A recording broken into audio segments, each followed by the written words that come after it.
Hello everyone, this is Vortex259. I'd like to welcome you back to another episode of Let's Play Final Fantasy II. And you know, I want to start off this video by apologizing to you. Yeah, I know it's been a while since I've uploaded a new video. You know, it feels like I've been all over the world these past couple of weeks.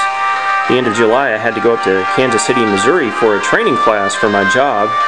And then of course this past week I was on vacation fishing in the mountains of southern Colorado. I had a great time. I actually caught a lot of fish and got to spend some good quality time with my family. But anyway, I'm back home now and I should be able to upload these Final Fantasy II videos much more frequently now. Anyway, the last time we met, Firion and his friends were making their way through the Bath's cave with the intent to destroy the Dreadnought, but unfortunately they ran into the Dark Knight and the traitorous General Borgen, who boarded the Dreadnought and headed off to the west in that massive, heavily armed airship. So that does not bode well at all. So I guess the only thing left for them to do is to go back to Altair and report back to Hilda and let her know that they've failed the mission. But before we actually do go back to Altair, there is one very important item we need to get here in the cave. So let's go back into the Bath's cave. The item is actually located in a room off to the east here. And Firion's Protect spell and Guy's Blink spell both leveled up to level 2 after that battle. Maria also gained some intelligence there as well, which is nice.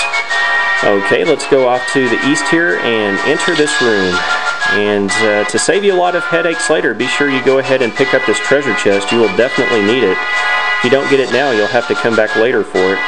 Inside this treasure chest, you will find a pass from inside that chest. Now you might remember one of the people in Basque told us that the pass will allow you to board the Dreadnought. And you can confirm that by looking in your item menu and seeing that the pass does grant authorization to board the Dreadnought, so that's probably going to come in very handy very soon. Okay, instead of casting the teleport spell or manually walking out of the dungeon, you can exit quickly by going off to the east and finding a teleporter. So let's just stand on this, and this will teleport us out of the Basque cave in the sewers below Basque, and will take you back into the overworld. Now real quick, let's go back into the village of Basque and see the villagers' reactions to the Dreadnought being complete. The Dreadnought, we're doomed! Yeah, I know, it's pretty scary seeing a big, heavily armed warship taking off like that. And this villager says they've finished the Dreadnought. The world we know it is over. And going down here and speaking to this villager, he says you have to tell Princess Hilda that the Dreadnought's been completed. She may know how to stop it. Well, I don't know if she does or not, but we will definitely need to go tell her about it. Tell her we failed. And this villager says the Dreadnought headed for Poft. Uh-oh. Maybe it's already too late. Well, we may need to go check on the village of Poft before we go back to Altair and see if everyone's okay there. But first, what we want to do is go into the southeastern corner of the village of Basque. There is a magic shop here we did not get to visit last time. Let's go ahead and take a look at the magic spells for sale here. There's really only one spell I want to purchase here, but I'll go over each of these new spells here. If you want to purchase the Fear Tome and level it up, if it's pretty high level, it will have a chance of striking fear into the foe's hearts, making them more likely to run away. So I really don't think it's worth the effort of leveling that up just to make foes run away, but if that's something you'd like to do, feel free to go ahead and do that. Now the Basuna tome is fairly worthless because it will only cure status elements that wear off after battle. So if they're going to wear off after battle anyway, why waste the time leveling it up? And if you want to get a silence tome, that will of course silence monsters. There are a few monsters in the game that can cast magic spells. So feel free to level that up if you like. But really the only one I want to pick up for now, mainly because it's the only spell I have enough gil for, is the Basuna spell, which is a very, very useful spell that you'll probably want to get. And I'm going to go ahead and put that, of course, on my white magic casting character, Firion. Now I did a little bit of research online, and just in case you're curious, of course the higher the level the Basuna spell is, the more status elements it will cure in battle. Now of course you can use it after battle to cure any kind of status element, but In battle at level 1, it will cure darkness and poison. Once you leveled up to level 2, it will have the capability of removing curse. By level 3, it will cure amnesia. And level 4, it will cure toad. And most importantly, at level 5, it will cure stone. So you do want to at least get that up to level 5. I'll probably try to get it up to level 6 or 7 through the course of my adventures here. So there is the Basuna spell, very important spell to get. And next, we want to go check on the village of Poft, see if people are okay there. It looked like the Dreadnought was heading in that direction, so I'm going to walk down to Poft, and I'll meet you there. And hello again, everyone. I've made the short walk down to the village of Poft. Now, believe it or not, Guy of all people got a boost to his maximum MP stat when fighting some monsters along the way. He was practicing the blink spell, and his maximum MP value is now 33. And I believe Minwu's staff skill leveled up to level 4. So I made some valuable progress just by making this short walk down to Poft. Okay, well, let's go inside the village, make sure everyone's okay. Unfortunately, we're going to find that's not the case. Look at that. There are bomb holes in the ground, rocks and debris scattered all over the place, damaged buildings. Yeah, looks like this place suffered an attack by the Empire's Dreadnought, and we can confirm that by talking to this lady. She says, we were attacked by the Dreadnought. They're dead. They're all dead, except for me, of course, who lived to tell the tale.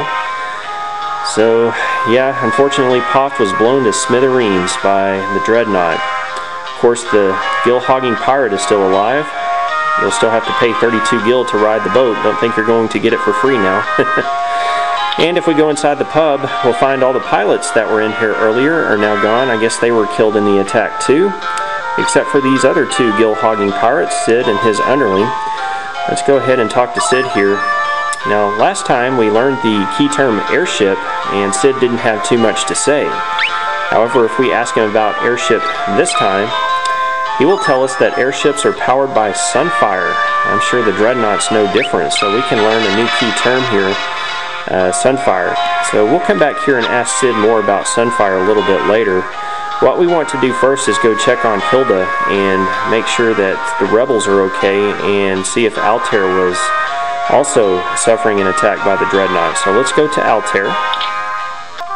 Now, if you want, you can pay the 700 gil to fly Sid's airship back to Altair, but it is much cheaper just to pay 32 gil and ride the ship back to Paloom and walk and sail your way back. So that's what I did. Uh-oh, look at this. Looks like Altair was attacked too. Bomb holes in the ground, no people around. That doesn't bode well at all. Let's go check on the rebels. Well, it looks like a lot of the rebels are okay. There's a lot of people in here. Let's quickly go report to Hilda here, and let's go back into the throne room and talk to her. Now, before you talk to Hilda here, if you're planning to do the Soul of Rebirth bonus dungeon at the end of the game, you want to go ahead and make sure you have Minwu well equipped, because he's going to take part of that bonus dungeon at the end of the game.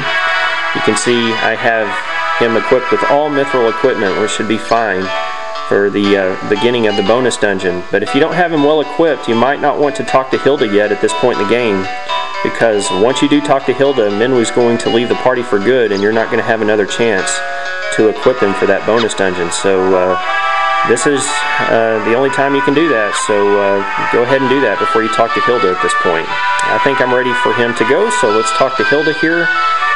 And Hilda has a very sad expression on her face. She says, many were wounded in the Dreadnought's attack. The shock has even caused my father's condition to turn for the worse. Oh no, not the King of Finn. I hate that my father has to see this. He knows his death is near. Oh, how sad. Maria says, is there nothing he can do, Minwu? And Minwu says, all those who live must someday die. It is our fate. Still, it is my duty as a white wizard to ease the pain of those who suffer. I shall remain here and devote myself to the care of the wounded. I take my leave of you. The fate of the world rests on you, Firion. Waste no time in destroying the Dreadnought. So Minwu leaves the party. And he is gone for good.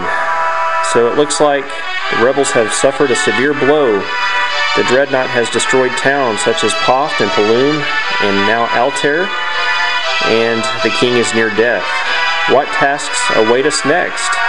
We'll find out on our next episode of Let's Play Final Fantasy II. I do thank you for watching today. This has been Vortex 259. We'll see you again next time.